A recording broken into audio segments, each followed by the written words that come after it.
Monday marks the first day small businesses can apply for the Paycheck Protection Program, also known as PPP. Lawmakers have authorized $284 billion in forgivable loans for struggling businesses as part of the coronavirus relief bill recently passed. First-time applicants can apply now, while second-time borrowers can reapply on Wednesday. Many business owners are planning to take advantage of the program, including Joanne Canady-Brown, who is joining me now. She's the owner of the Gingered Peach Bakery in Lawrenceville, New Jersey. Joanne, it's great to see you again. I feel like you should become our small business correspondent. We can just check in with you at various points through this journey that we've been taking with you. When we last spoke with you, you were able to rehire your entire staff and even make changes to your bakery from the money you received from that PPP loan. You were able to do some more takeout than eat-in type of thing. And now, of course, you plan to reapply to the program. Have you been able to keep your entire staff since we last spoke to you? And if granted more money this time, how will you use it? Hi, Tanya. It's so good to see you again. Yes, I was able to keep my entire staff. In fact, we ended up hiring an additional 3 people to help us move forward with our Gold Belly nationwide shipping initiative.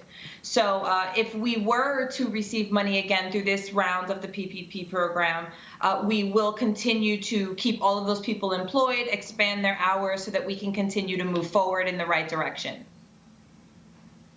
That is fantastic. I'm so happy to hear that. That's such great news.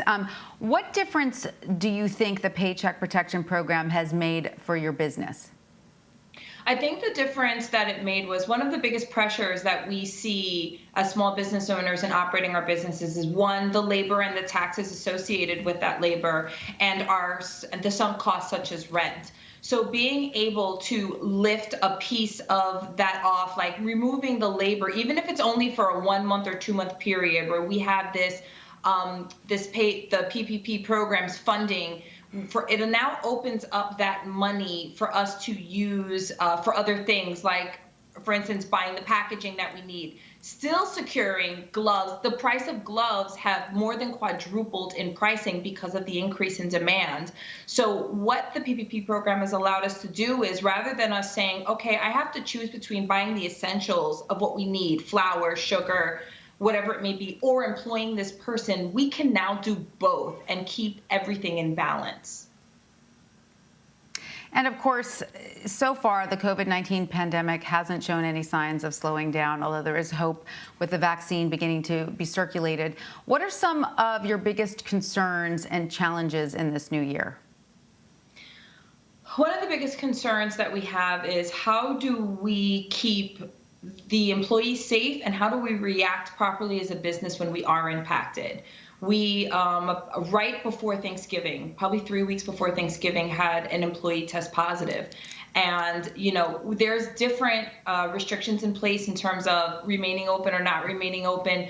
But for me as a small business owner, you have to make that choice as, you know, what do we do when that happens? We made the choice to completely shut down, sanitize the entire store, have every employee tested to ensure that we are not participating in the spread. So I'll say that, you know, some of the biggest challenges we're going to face as this continues to go is the surprise of when it happens. How do we keep our employees safe? How do we continue to operate in the capacity that we are? But also at the same time, how do we grow outside of what we're already doing? So it's this gentle balancing act of being mindful in terms of the safety and well-being of our customers and our employees, but also still being able to keep our doors open. And I imagine planning is also part of it, because you don't really know the landscape. Are you going to be able to let people in soon? Will the vaccine get out there to the extent where, you know, these lockdown rules will be lifted, or will you have to continue to develop your business as more of a takeout type of thing, or you know, as a delivery service? So these are questions, I guess, that, you know, any business has to struggle with, and you just don't really know the landscape yet. It's tough. So what would your message be to other small business owners who are trying to stay afloat right now? I would say stay nimble, never say no. And what I mean by never say no is, I would have never in a million years thought that I would have begun shipping baked goods. It just seemed too complicated. It seems like there was too much involved. How do we keep them safe? understand that these are uncharted waters for all of us. You're going to make a ton of mistakes, but the only way you know what works is to try.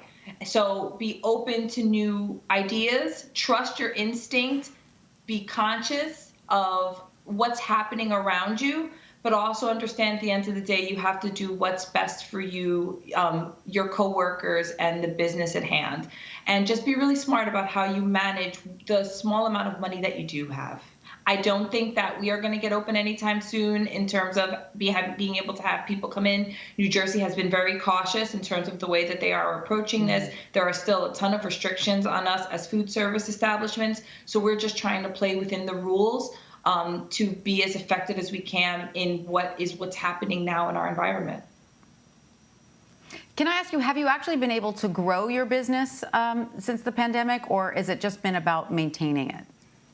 It, for the most part, has been just about maintaining it. But I will tell you, because of our ability to pivot into nationwide shipping, we had our largest Christmas holiday that we've ever had in the 6 years that we've been in business. So that was, that was a really great opportunity for us to celebrate. It gave us something to celebrate, where we did it. We had less resources, we had less time, we had less days, but we still did it together. And that's when I say about being nimble and about being flexible. It's understanding that you can only control so many things. But if you can figure out how to make those things you can control work for you, it can work. So right now we're out of busy season, and let's just maintain and let's try to keep everything moving.